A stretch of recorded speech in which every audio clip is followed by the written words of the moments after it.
आप देख रहे हैं द सनराइज मॉनिटर। हमारे इस चैनल पे आपका स्वागत है। दोस्तों, आज का जो वीडियो है बेसिकली ये गरुड़ पुराण के ऊपर है कि जैसे पिछले वीडियो में हमारे कमेंट आए थे कि गरुड़ पुराण के ऊपर हम वीडियो लेकर के आए, छोटा सा वीडियो उसके बारे में। तो दोस्तों, जो गरुड़ पुराण है वो एक्चुअली वैष्णव संप्रदाय से संबंधित एक महापुराण है।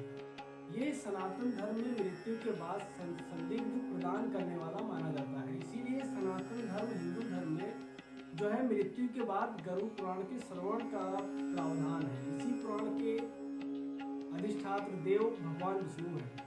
दोस्तों, इस जो अपनी गरुड़ पुराण है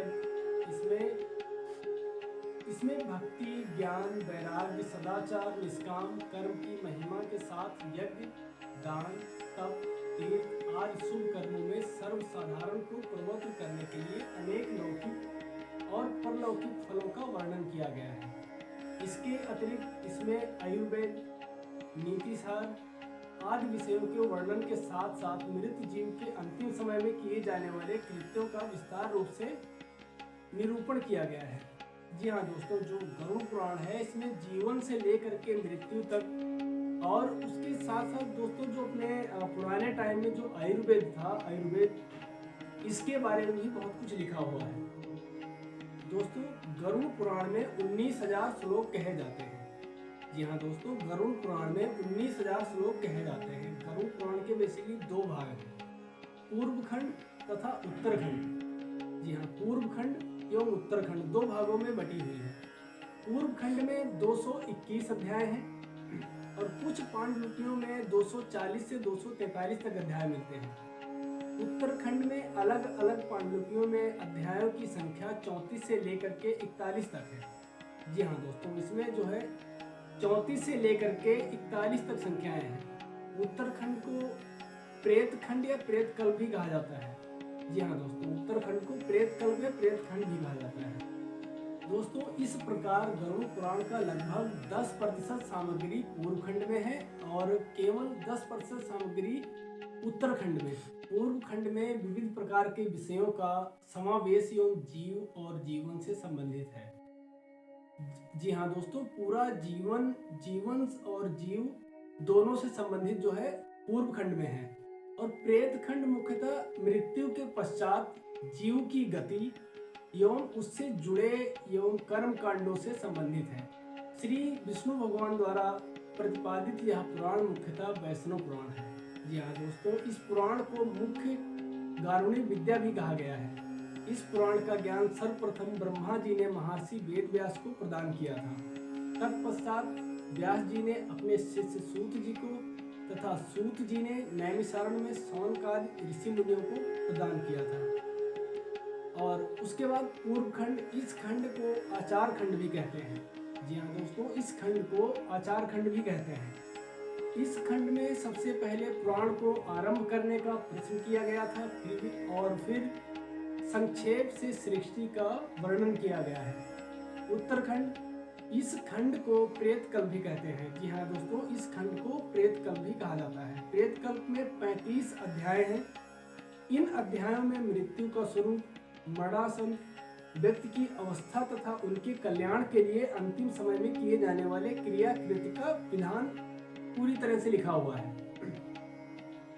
यमलोक और प्रेतलोक। जी हाँ दोस्तों, यमलोक और प्रेतलोक और प्रेत योनि क्यों प्राप्त होती है, इसके कारण, दान, महिमा, प्रेत योनि से बचने के उपाय भी इसमें लिखे हुए हैं। उत्तराखंड में अनुष्ठान और श्राद्ध कर्म आदि का वर्णन विस्तार से किया गया है। इसमें भगवान विष्णु ने गरुड़ को यह सब भी बताया है कि मरते समय एवं मरने के तुरंत बाद मनुष्य की क्या गति होती है और उसका किस प्रकार की योनियों में जन्म होता है। जी हाँ दोस्तों, ये सब कुछ उत्तराखंड में लिखा हुआ है।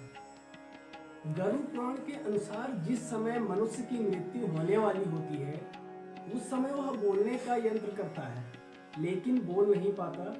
कुछ समय में उसकी बोलने और सुनने आदि की शक्ति नष्ट हो जाती है।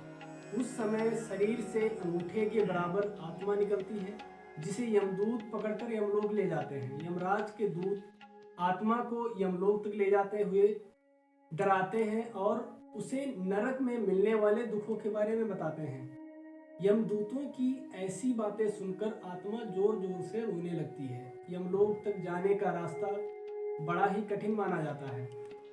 जब जीवात्मा तपती हवा और गर्म बालू पर चल नहीं पाती और भूख प्यास से व्याकुल हो जाती है, तब यमदूत उसकी पीठ पर चाबुक मारते हुए उसे आगे बढ़ने के लिए कहते हैं। वही आत्मा जगह जगह गिरती है और कभी बेहोश हो जाती है, फिर से वो उठकर आगे बढ़ने की कोशिश करती है। इस प्रकार यमदूत जीव आत्मा को यमलोक ले जाते हैं। इसके बाद उस आत्मा को उसके कर्मों के हिसाब से फल देना निश्चित होता है।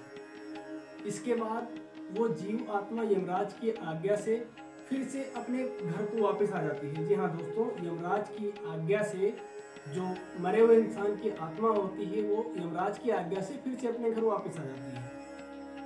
इस पुराण में बताया गया है दोस्तों, जी हाँ दोस्तों, गरुड़ पुराण में तो बताया गया है कि घर आकर वह जीव आत्मा, जी हाँ दोस्तों, वहाँ यमराज की आज्ञा से जीव आत्मा जब वापस घर को आती है तो घर आकर वह जीव आत्मा अपने शरीर में फिर से प्रवेश करना चाहती है, लेकिन यमदूत उसे अपने बंधन से मुक्त नहीं करते और भूख प्यास के कारण आत्मा रोने लगती है। इसके बाद जब उस आत्मा के पुत्र आदि परिजन अगर पिंडदान नहीं देते तो वह प्रेत बन जाती है और सुनसान जंगलों में लंबे समय तक भटकती रहती है। गरुड़ पुराण के अनुसार मनुष्य की मृत्यु के बाद 10 दिन तक पिंडदान अवश्य करना चाहिए यमदूतों द्वारा। जी हाँ दोस्तों, इसके बाद यमदूतों द्वारा 13वें दिन फिर से आत्मा को पकड़ लिया जाता है।